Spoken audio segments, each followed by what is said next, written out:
कि तुर्की का naval ship इस समय पाकिस्तान की विजिट करने मैरीटाइम कॉर्पोरेशन के तहत आ चुका है।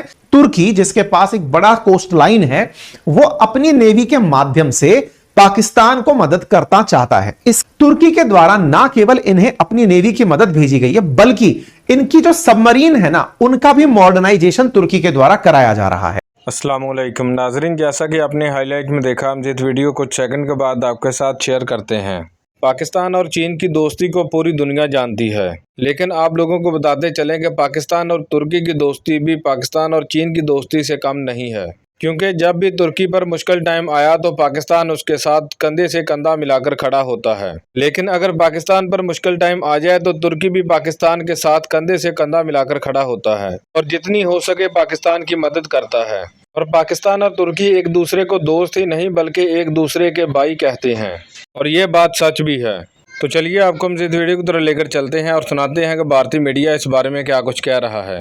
लेकिन वीडियो में आगे बढ़ने से पहले आप लोगों से गुजारिश है कि अगर आपने हमाद रिएक्ट चैनल को सब्सक्राइब नहीं किया तो चैनल को लाजमी सब्सक्राइब कर लें, बेल आइकन को दबा दें ताकि आने वाली तमाम वीडियोज़ आप तक बआसानी पहुँच सकें। कमेंट सेक्शन में अपनी कीमती राय का इजहार भी लाजमी किया करें। वीडियो अच्छी लगे तो लाइक करना मत भूलें। क्लोज कोऑर्डिनेशन में है, और चूंकि नेवल शिप तुर्की की तरफ से यहां आ चुका है, आया उसको मित्रतावश दिखाया गया है।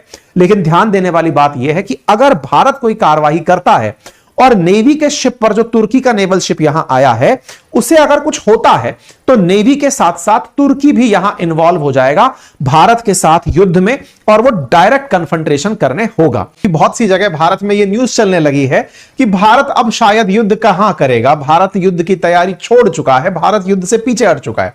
लेकिन हमारा पड़ोसी मुल्क, हमारा दुश्मन पाकिस्तान युद्ध की कंप्लीट तैयारियों में बहुत अच्छे से लगा हुआ है। बहुत अच्छे से लगा हुआ है का मतलब यह है कि उसने उस दिन से ही यह समझ लिया जिस दिन भारत उन आवश्यक कदमों में, जहां भारत के द्वारा दुनिया भर के नेताओं को अपनी स्थिति से अवगत कराया गया, पाकिस्तान के द्वारा अपने प्रधानमंत्री के लीडरशिप में जहां तुर्की की यात्रा की गई, तुर्की का साथ उसी समय मांगा गया। इतना ही नहीं, इसी बीच में तुर्की के द्वारा इनको अपनी नेवी का शिप पाकिस्तान की सीमा पर भेजते हुए पाया गया। आज की हेडलाइन है कि तुर्की का नेवल शिप इस समय पाकिस्तान की विजिट करने मैरीटाइम कॉर्पोरेशन के तहत आ चुका है, जिसका नाम है TCG बुयुकड़ा। अब ये जो नाम से, ये जो बोयोकड़ा करके नाम से इनका जो नेवल शिप है, ये इस समय आ चुका है। अब आपके दिमाग में एक प्रश्न आएगा, और वो सबसे बड़ा प्रश्न ये होगा, नेवी की मदद के लिए ही क्यों? पहला सवाल। दूसरा सवाल, यहां पर नेवी के लिए एक शिप आया है, इसको इतना बवाल क्यों देना?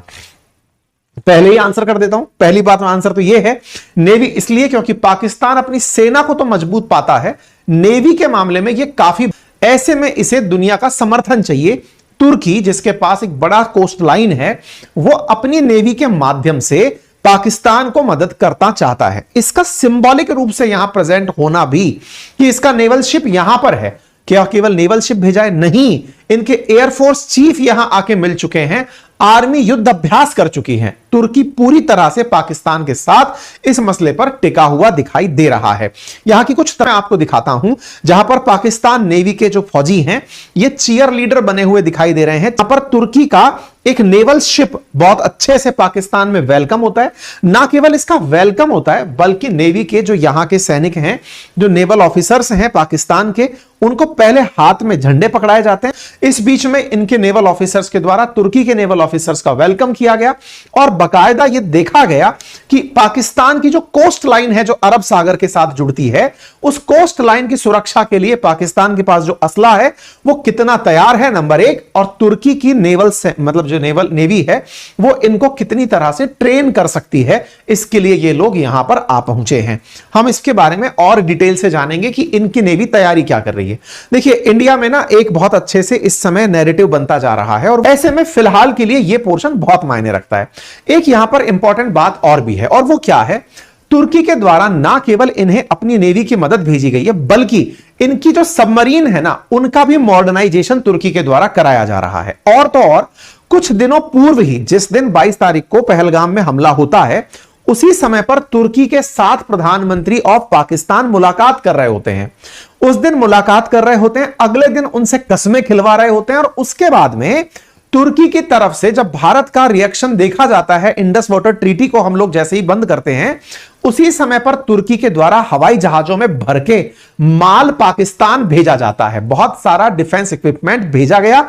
यह रिपोर्ट पाकिस्तान ने डिनाई की, लेकिन यह मतलब रडार पर पकड़ी गई कि किस तरह से तुर्की इनको अपने द्वारा ड्रोन एंड ऑल सब चीजें भेज रहा है। मैं तथ्यात्मक रूप से क्रॉस चेक कराता हूं। जैसा आप सभी को मालूम है कि 22 अप्रैल के दिन पहलगाम में आतंकी हमला होता है। जिस समय आतंकी हमला होता है उसी दिन 22 तारीख के दिन शाम को पाकिस्तान के प्रधानमंत्री तुर्की पहुंच जाते हैं। तुर्की ही क्यों पहुंचते हैं यह भी जान लीजिए। पाकिस्तान के प्रधानमंत्री को संभवतया यह सूचना पहले से थी। आसिम मुनीर को यह टास्क बहुत पहले से दिया हुआ था कि उसे क्या करना है। पाकिस्तान के प्रधानमंत्री तुर्की इसलिए पहुंचते हैं क्योंकि तुर्की ही अंतरराष्ट्रीय स्तर पर पाकिस्तान के साथ कश्मीर के मसले में साथ देता आया है। तो कश्मीर में अगर कुछ हो रहा है तो पाकिस्तान उन्हें रिपोर्ट करने गया कि सर देखो वहां कुछ हो रहा है, रिटेलिएशन में भी कुछ हो सकता है, क्या आप हमारे साथ हैं? ये दोनों लोग आपस में बातचीत यहां करते हैं। बकायदा 22 अप्रैल की रात को ट्वीट आता है, दोनों एक दूसरे के साथ अपनी तरफ से बातें रखते हैं। 22 तारीख की रात को दोनों की तरफ से अनाउंसमेंट होता है, ज्वाइंट प्रेस कॉन्फ्रेंस होती है और इस प्रेस कॉन्फ्रेंस को 23 तारीख की सुबह जब लाइव किया जाता है तो उसमें तुर्की अपनी तरफ से कश्मीर के मुद्दे पर पाकिस्तान का बिना किसी भी बार्गेनिंग के समर्थन प्लान कर देता है। कहता है कि हम पाकिस्तान के साथ हैं। हम ऐसे में पाकिस्तान के प्रधानमंत्री अपनी तरफ से उसी रात को तुर्की का धन्यवाद देते हैं और कहते हैं कि कश्मीर मसले पर जो आपने हमारा साथ दिया है हम उसके लिए आभारी हैं। अब आपको विचार करना होगा कि पाकिस्तान का साथ कश्मीर के मुद्दे पर तुर्की ने आज नहीं दिया है, पहले से भी ऐसा करता आ रहा है। 2019 का यूएन रेजोल्यूशन हो या फिर 2025 फरवरी का मामला हो या फिर 2023 सितंबर का मामला हो, हर बार कश्मीर के मुद्दे पर तुर्की पाकिस्तान का साथ देता है। आपके दिमाग में एक बड़ा प्रश्न हो सकता है कि अल्टीमेटली ऐसा क्यों होता है, उसका भी मैंने जवाब दिया हुआ है, मैं उस पर आपको लेकर चलूंगा। लेकिन फिलहाल के लिए भारत से पाकिस्तान बकायदा आया है। 27 तारीख के दिन की यह खबर आती है। इस खबर के बीच में भारत की तरफ से लोग भारत को कोसने लगते हैं कि आप लोगों ने तो इनकी मदद में भूकंप में राहत सामग्री भेजी थी। इस पर हमने अपनी तरफ से एक डिटेल सेशन भी किया है कि तुर्की भारत का विरोधी कैसे बना। अगर आप चाहें तो अंकित इंस्पायर इंडिया पर यही लाइन डालकर गूगल कर सकते हैं, हमने ये जानकारी दी हुई है। खैर, अब हम आते हैं आज के मसले में। नेवी के आने से जस्ट पहले और क्या होता है, तुर्की भारत से कहता है कि भारत और पाकिस्तान को इस मसले में जो पहलगाम का इंसिडेंट हुआ है एक दूसरे को डीएस्केलेट करना चाहिए, युद्ध नहीं लड़ना चाहिए, आराम की स्थिति में चले जाना चाहिए। इतना ही नहीं तो फर्जी न्यूज से अगले दिन की खबर सुनिए। 30 अप्रैल के दिन पाकिस्तान को यह पता तो चल गया था कि हम भारत की तरफ से तैयारियां कर रहे हैं। भारत इस पूरे घटना का रिटेलिएशन प्लान कर रहा है। इस रिटेलिएशन के प्लान के दौरान पाकिस्तान तुर्की को फिर कहता है कि ऐसे में तुर्की की तरफ से इनके एयरफोर्स चीफ पाकिस्तान आते हैं। खबर निकलकर आती है कि यहां पर पाकिस्तान के एयरफोर्स चीफ, तुर्की के एयरफोर्स चीफ पाकिस्तान में आए, लेकिन अगेन पाकिस्तान इसको डिनाई करता है कि नहीं ऐसा कुछ भी नहीं हुआ, इनके एयरफोर्स चीफ नहीं आए। लेकिन न्यूज कटिंग्स आप देख सकते हैं टाइम्स ऑफ इंडिया की, जहां पर यह मेंशन है कि अर्दगन के जनरल जो एयरफोर्स चीफ हैं वो पाकिस्तान के हेडक्वार्टर में आते हैं और यहां आकर के इनके सेना अध्यक्षों से मुलाकात करते हैं। युद्ध के समय पर ही मित्रता की और दुश्मनी की असली अग्नि परीक्षा हो रही होती है। पाकिस्तान तुर्की के साथ बहुत अच्छे से अपने रिलेशंस को मेंटेन करते हुए तुर्की को अपने मुंहपाश में बांधता जा रहा है।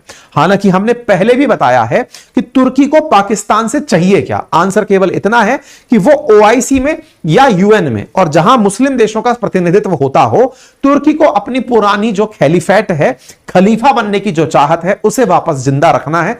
इसी कारण से वो पाकिस्तान को तुम्हारे यहां रहते हैं, वो अगर हमारे साथ होंगे तो हमको ही राजा मानेंगे, हमें खलीफा मानेंगे, धर्म के आधार पर सऊदी से बड़ी ताकत हमारे पास होगी, ऐसा तुर्की का मानना है। चलो साहब, तो फिलहाल के लिए इनके नेवी का यहां वेलकम हो जाता है, नेवी का वेलकम होता है और इसी बीच में इनसे पहले भी इनकी आर्मी जो है वो तुर्की के साथ में वो करने जाती है, युद्ध अभ्यास करने जाती है। पाकिस्तान की आर्मी, नेवी और एयरफोर्स तुर्की के साथ इस समय क्लोज कोऑर्डिनेशन में है और चूंकि नेवल शिप तुर्की की तरफ से यहां आ चुका है, आया उसको मित्रतावश दिखाया गया है।